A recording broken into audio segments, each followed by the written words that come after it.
여러분 안녕하십니까. 9월 13일 새벽입니다. 준식입니다. 전 세계가 지난 10일 밤 있었던 미국 대선 후보 토론회를 주목했습니다. 미국 시간으로 10일 밤입니다. 민주당 카멀라 해리스 부통령과 그리고 공화당 도널드 트럼프 전 대통령이 펜실베니아주 필라델피아 국립헌법센터에서 ABC 방송 주간 아래 벌인 토론회였습니다. 우리 신문들도 모두 일면 헤드라인으로 이 토론회를 다뤘습니다. 조선일보는 해리스 판정성이라는 제목 아래 시청자 53%가 해리스가 잘했다고 평가했다는 여론에 주목했습니다. 결과적으로 부동층의 해리스 호감도가 토론 직전 30%에서 토론이 끝나자 48%로 급등했다는 걸 들었습니다. 동아일보는 해리스가 이겼다고 쓰면서도 한 방은 없었다라는 걸 강조했습니다. 해리스 판정성 한 방은 없어 더 치열해질 55일. 해리스는 트럼프 면전에서 당신을 미국의 수치라고 공격을 했고, 트럼프는 해리스를 두고 사상 최악 부통령이라고 공격했다는 사실을 표지해서 전했습니다.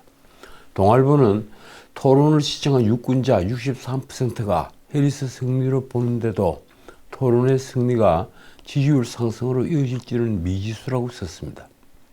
63%는 CNN이 했던 여론조사 결과죠. 중앙일보는 중립적인 제목을 달았습니다. 제2 바이든 공격한 트럼프, 미국의 미래 공약한 해리스. 매일경제 제목이 이처럼 왔습니다. 긁은 해리스, 긁힌 트럼프. 제목을 왜 긁었다고 할까요?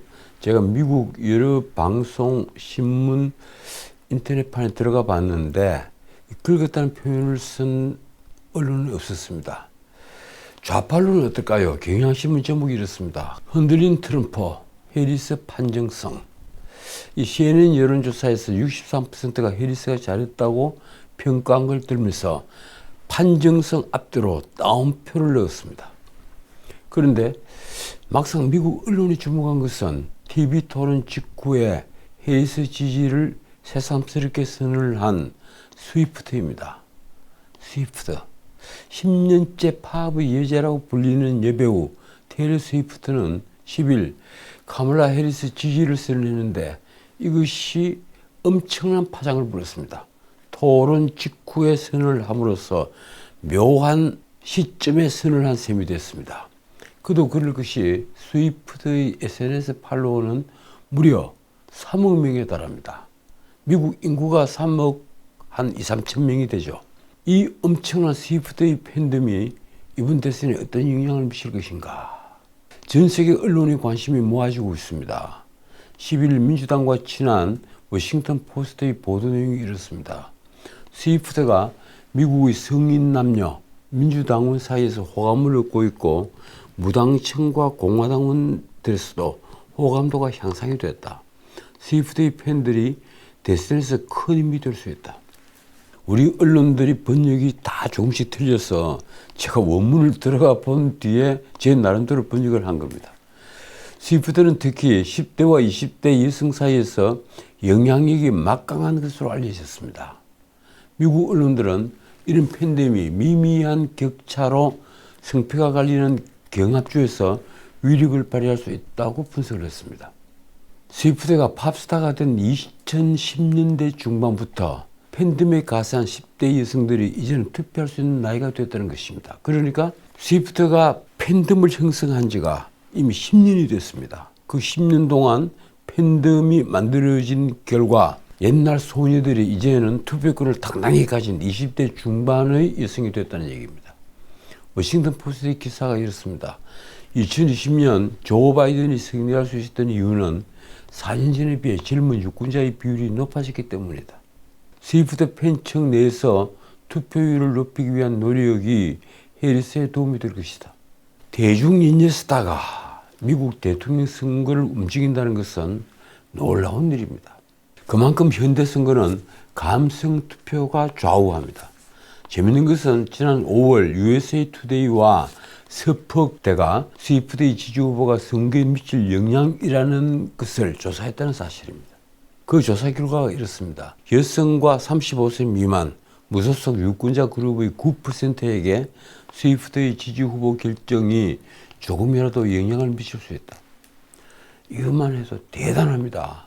게다가 2023년 8월 이후에 스위프트에 관한 검색량이 7번째로 많은 주가 이번 대선의 최대 경합주로 부각이 되고 있는 펜실베니아라고 합니다. 이번에 TV 토론이 열린 곳이죠.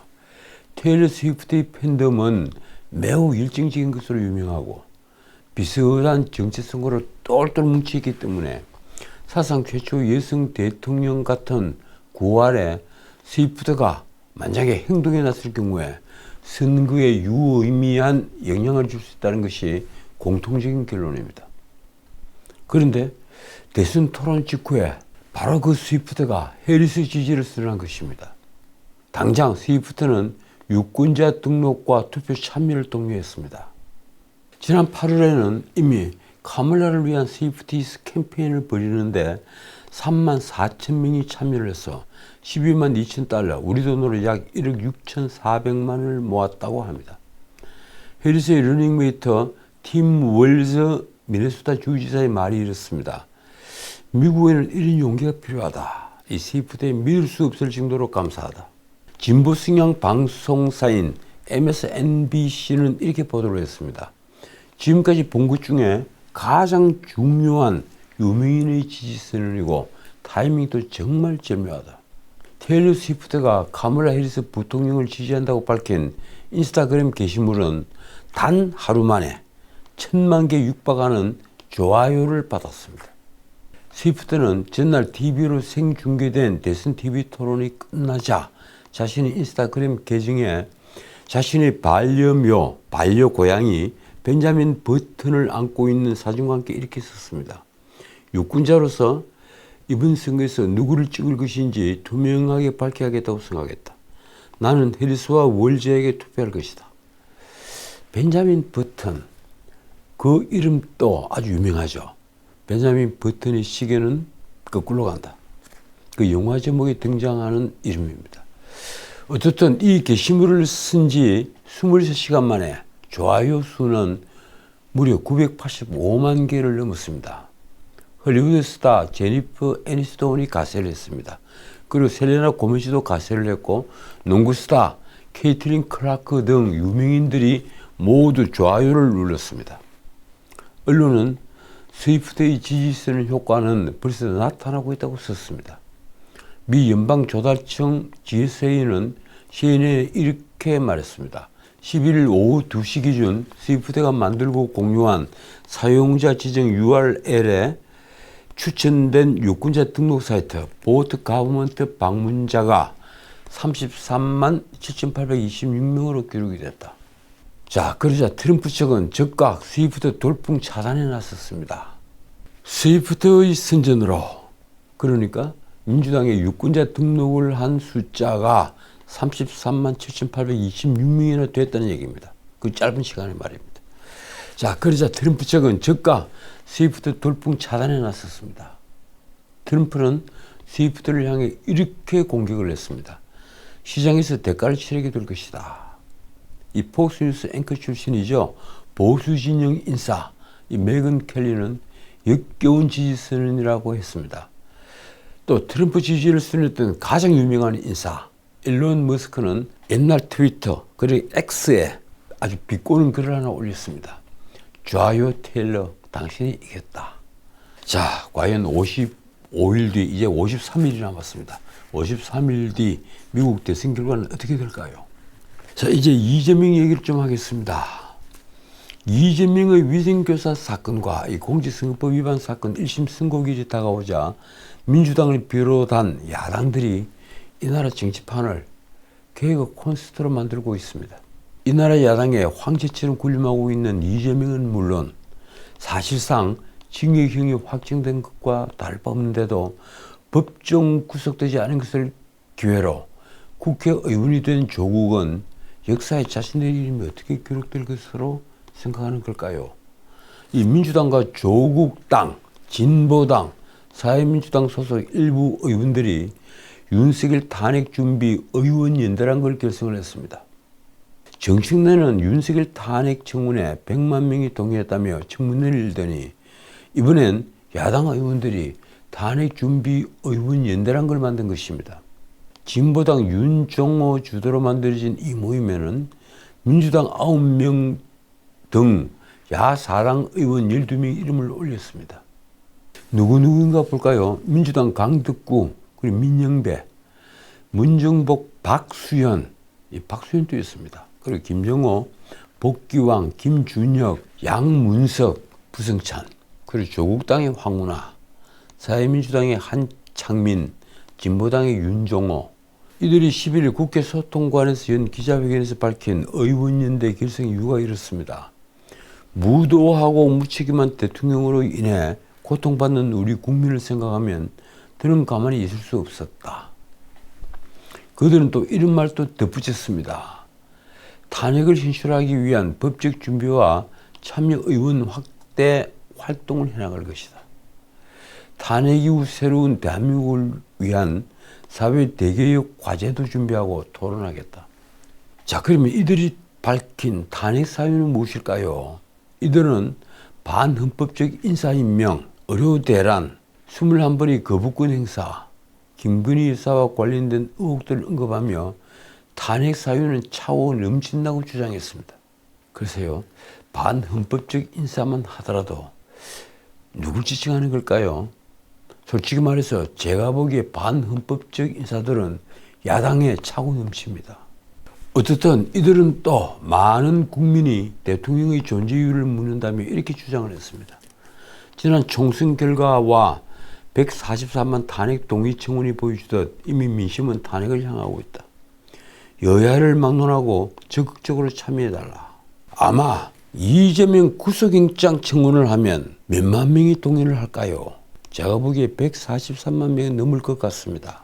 어떻든 이쯤 되면 우리 국회에는 탄핵병이라는 감염병이 돌고 있는 게 아닌가 하는 의심이 듭니다. 조국부터 사면은 길다는 자극적인 말로 대통령 탄핵을 동의하는 듯하니 말입니다. 이러자 대통령실은 12일 이렇게 비판했습니다. 민주당 이재명의 재판 1심 선고가 임박하자 탄핵을 통해 이 대표를 지키려는 이재명 방탄연대 빌드업이 맞느냐. 대통령실 정해진 대변인은 브리핑을 통해 탄핵준비연대를 공격했습니다. 야당이 겸 괴담을 떠버리더니 역시 예상대로 탄핵 빌드업을 하려던 의도가 서서히 드러나고 있다. 정혜전은 계엄과 탄핵을 국민에게 쇠뇌하던 야당이라는 표현까지 썼습니다. 그러면서 한 말이 이렇습니다. 그런 야당이 이제 공공연하게 탄핵 준비를 한다고 말한다. 판결을 전후에 대규모 불법 집회로 극심한 국정 혼란을 유도할 것이라는 제보들도 쏟아지고 있다는데 실제 그런 것이냐. 그러면서 야당의 계엄령 괴담을 두고 이렇게 따졌습니다. 계엄령 괴담을 아직까지 붙잡고 만들 필요도 없는 계엄령 개정안을 만든다고 한다. 야당을 수사하는 검사 탄핵, 판사 탄핵도 모자라 이제 대통령 탄핵까지 하겠다는 것이냐. 그 뒤에 덧붙인 말은 정말 신랄합니다. 정치가 국민을 안심시키는 것도 모자라는데 이렇게 불안에 떨게 만든다면 민주당을 비롯한 야당은 정당의 자격주자 없을 것이다. 자, 이런 판에 말입니다. 이재명이 섀도우 캐비닛을 만들라고 지시했다는 뉴스가 있었습니다.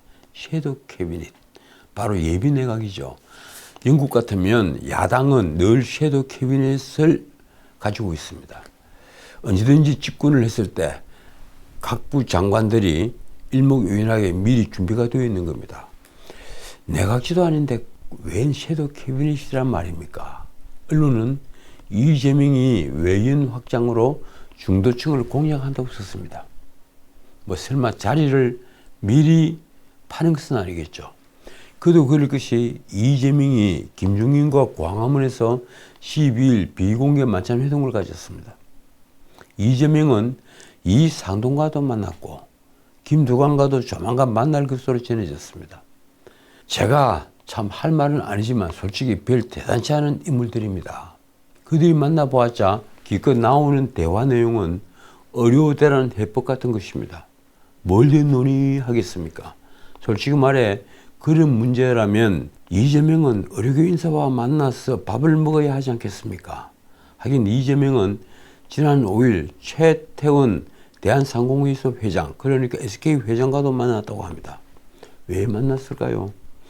이재명이 이처럼 외부 인사들을 만나는 데 대해선 언론은 외연 확장을 위한 중도층 공약이라고 분석했습니다. 재벌 회장도 만나고, 그리고 뭐 이런 사람 저런 사람, 자신들이 진영 밖에 있는 사람들 계속 만나면 국민들이 보기에는 이재명이 이렇게 중도층까지 생각이 폭이 넓구나, 이렇게 본다는 겁니다. 그런데 당장 사법 리스크가 현실화되고 있는 마당에 무슨 외연 확장이며 무슨 섀도우 캐비닛입니까? 어쨌든 이재명은 최근 각 분야 인재 영입에 속도를 내고 있다고 합니다. 대선 준비를 위한 작업을 시작했다는 것입니다. 민주당 인재위원장이 정성호죠. 친명계 좌장이라고 불리는 정성호입니다. 그 정성호가 라디오에서 한 말입니다. 이 대표가 외부의 전문가들을 많이 영입했으면 좋겠다는 취지의 말을 했다. 정성호는 인재 영입이 섀도우 캐비닛이라는 분석에 대해서는 조금 많이 나간 게 아닌가 생각한다고 말했습니다. 그러나 대선을 염두에 둔 거대한 싱크탱크의 구축이 아니냐 하는 질문에는 그런 측면도 있다고 답했습니다. 자, 이제 어제 저녁 때 나왔던 뉴스. 이 뉴스가 거의 모든 언론 인터넷판에 머리 뉴스로 나와 있기 때문에 제가 부득이 조금 설명을 드리겠습니다. 앞으로 아파트 시세는 그대로인데 공시가격이 해마다 오르고, 그래서 재산세, 종부세 등 세금만 더 내는 일은 이제 없어질 전망입니다. 정부는 전년도 공시가격에 그의 시세 변동률을 곱해서 주택 공시가격을 산정하는 부동산 공시가격 합리화 방안을 10일 발표했습니다. 국토부가 주관을 했습니다. 문재인 정부가 도입한 공시가격 현실화 로드맵을 폐지를 한 겁니다. 공시가격에 주택시세 변화만 반영을 하도록 산정 방식을 바꾼 것이 바로 핵심입니다. 정부는 이런 내용을 담은 부동산 공시법 개정안을 이달 중에 발의를 할 계획인데, 국회를 통과하려면 민주당의 협조가 필수적입니다. 민주당이 협조 안 하면 만사휴이죠. 주택 공시가격은 종합부동산세, 이 종부세죠. 그리고 재산세 같은 세금 부과는 물론 건강보험료 산정, 그리고 기초임금, 기초생활보장 수급자 선정, 기타 등등 무려 67개 분야에서 활용이 됩니다. 문재인 정부는 4년 전인 2020년 부동산 보유액에 따라 공평한 부담을 지우겠다, 이렇게 선언을 한 뒤에 아파트는 2030년까지, 단독주택은 2035년까지 공시가격을 시세의 90%로 끌어올린다는 계획을 발표했습니다. 근데 이 시세라는 것이 바로 공무원이 책상에서 마음대로 조정을 하는 겁니다. 그것이 문제가 됐죠. 그런데 2020년부터 21년 사이에 전국적으로 집값이 폭등을 하고 이 공시가격 현실화율까지 오르자 주택 보유자의 세금 부담은 갑자기 엄청나게 커졌습니다. 종부세 같은 경우에는 3배, 4배를 내는 집이 한두 곳이 아니었죠. 게다가 2022년 하반기부터 금리 인상과 경기 침체로 집값이 하락을 했는데도 해마다 올려야 할 수밖에 없는, 그러니까 해마다 오르는 이 현실화율 때문에 실제 거래되는 집값보다 공시가격이 더 비싼 역전 현상이 빈번하게 일어났습니다. 집값이 떨어지는데도 재산세는 더 많이 내는 사람들이 생긴 것입니다. 10일 국토교통부가 발표한 새 공시가격 산정 방식은 전년도 공시가격에 그 주택시세 변동만 반영한다는 것입니다. 지금은 시세에다 2020년 만든 공시가격 현실화율 로드맵에서 정한 시세 반영률을 곱합니다. 문제는 이 시세 반영률이 해마다 계속 오르기 때문에, 그러니까 아파트는 30년까지, 그리고 단독주택은 35년까지 계속 오르기 때문에 시세 변동보다 공시가격이 더 오르는 경우가 발생을 한다는 것입니다. 진현환 국토부 1차관의 설명이 이렇습니다. 전 정부의 로드맵을 그대로 두면 국민의 보유세 부담이 급격하게 늘어난다. 인위적으로 오르는 현실화율을 없애고 시세 변화와 유사하게 공시가격을 산정하는 것이다. 그러니까 문재인 정부가 정해놓은 현실화율, 해마다 올라가도록 만들어놓은 그것을 애초에 빼버리겠다는 겁니다. 자, 이제 우리 국회 수준을 짧게 짚어보고 마치겠습니다.